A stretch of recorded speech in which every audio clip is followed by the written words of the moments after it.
عائلة العائلة الفرفوشة.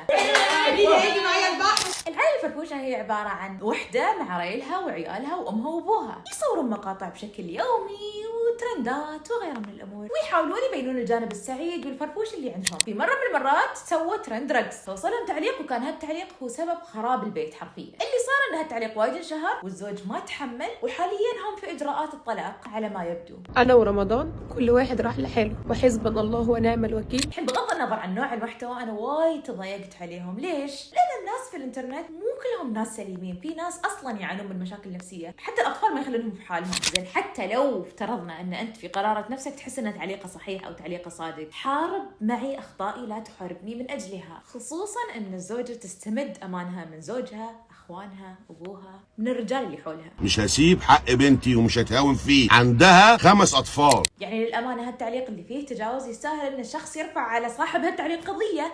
المهم الله يصلح الحال، يمكن في جوانب نحن ما نعرفها في الموضوع. كومنتوا جزء من المشكلة، احنا قاعدين بنتكلم كلمة في كلمة قامت الدنيا الشر. وبس والله تابعوني عشان ما يطوفكم شيء.